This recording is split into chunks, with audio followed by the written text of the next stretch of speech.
Nanginginig na.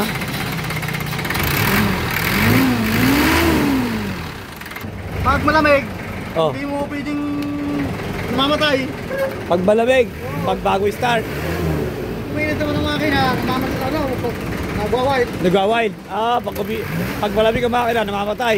Tapos pag mainit, nagwa-wild naman. Yan, titikipin ang ating calibration kung ano problema ito.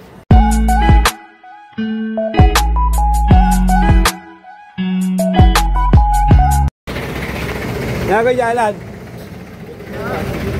Boss. Ha? Diaphragm. Bakit? Anong nangyayari? Ba't tayo proud? Pag malamig, Oh. hindi mo pwedeng mamatay.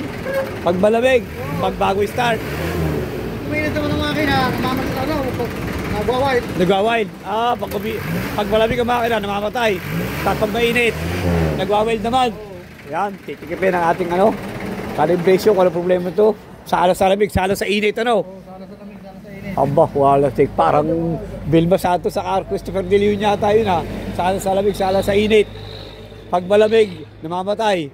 Pag mainit, nagwa-wild naman. Yan, sige. Yan, titingnan ng ating calibration. Si Alan. Kung anong problema niyan. Lighter! Ano? Sila ba? Lighter. Bakit susunugin na? Lighter daw. Susunugin na agad. Lighter na kailangan. Baka madami kayo siya. Yari tayo dyan. Yeah guys, lighter na agad. Ang hinahanap. Oh, lighter nga ang hinahanap. Lighter nga boss. Hindi guys. Tama nga, lighter. Diba lighter?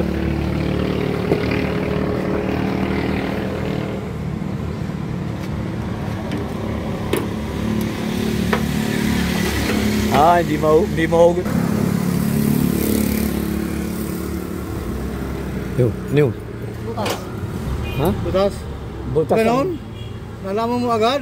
Butas. Okay, punta na natin. Ito yung ulit natin yung chukot. Ayan guys, titignan natin yung diaphragm to. Sabi ng ating sa atin ng ating calibration si Alan, ang head calibration butas daw butas daw ang kanyang diaphragm, pero titignan din natin kung anong problema talaga. Pagtatanggal muna natin, titignan natin guys. Okay.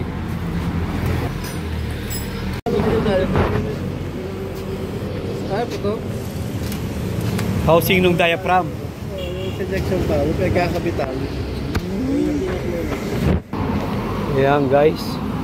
Ito, nakita ang problema ng ating calibration. Pumutok pala yung kanyang housing ng kanyang diaphragm. Kaya siguro hindi nagkukonekta ng maayos yung kanyang kanyang sakyan ng diaphragm, kasi gawa ng pag malamig daw namamatay ang makina. Tapos pagka mainit naman nagwa-wild. Kumbaga, sala sa init, sala sa lamig, nagkakaroon ng problema ang kanyang sakyan. BCT to guys, BCT to yan. Ito naging nakita sira. Pero titingnan pa rin yung diaphragm kung may butas o wala. Kasi kung wala, ito lang papalitan itong housing ng kanyang ng kanyang diaphragm na sira, pumutok. Kaya kita nyo na guys. Putok, napingas. Kumbaga, napingas yung kanyang housing ng diaphragm. Kaya siguro sumisingaw. Ito naging problema. Isuzu BCT to guys, ay mga kanito. Yan. Hindi na pa sa nabig mo bayan. Hindi na, ang diaphragm hindi na rin mapalitan. Hindi muna, singaw din naman eh. Singaw din, kung anong pagkakaano. Ito ka house eh. Ito baga. Saan dito naman dyan, sa loob. Yung asawa yung pinagkakapitan niya. Yung asawa ng pinagkakabitan nito. Yun ang nabingas. Yan.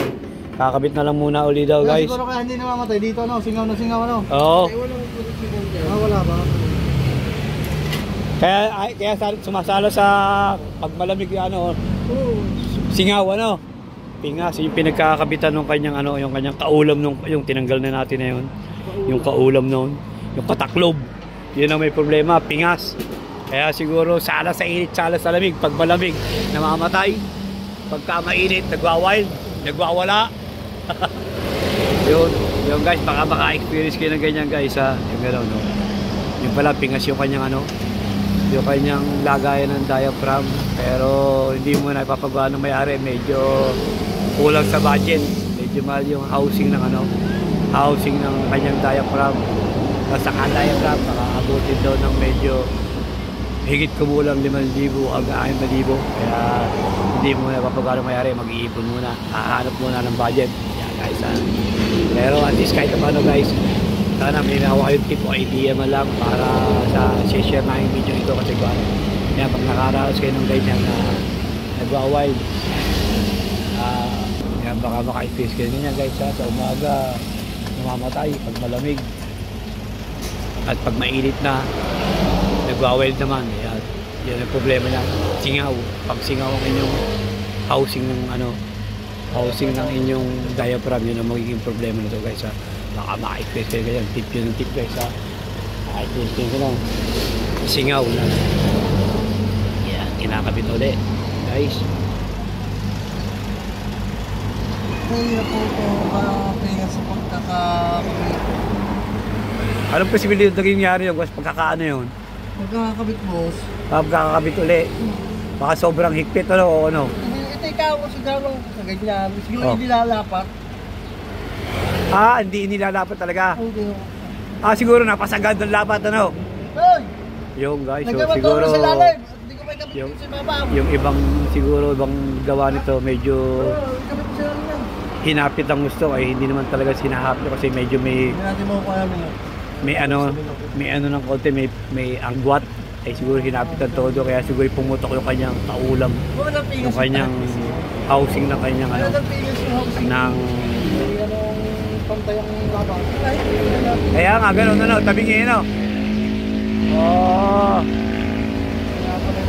ang tanong, sino nagawa niyan? Talaga pepantay tayo pa. Yo guys, medyo hindi pala pantay pagkakahapit, kaya siguro yung na pingas yung kanyang housing ng diaphragm. Yan ang problema ko guys. Nakabit pa? Kabit mo isa.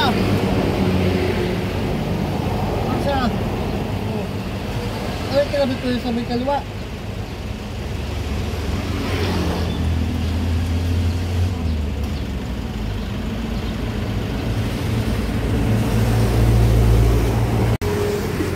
Yan, testingin kung may minor na. Baka walang minor yan. Wala ito minor. Yan, dito na guys.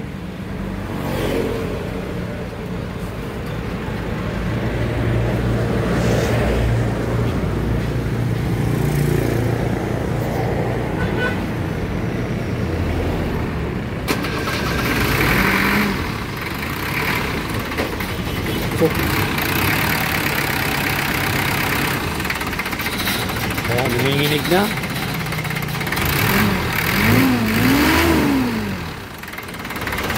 Okay siya. Wala, nagwawait niya. Kaya kami nagwawait. Yan.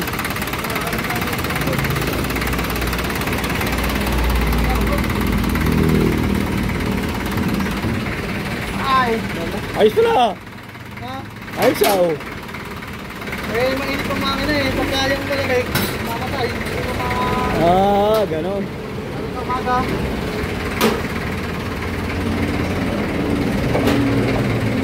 Sunod na ipapagawa, balik ka pera na.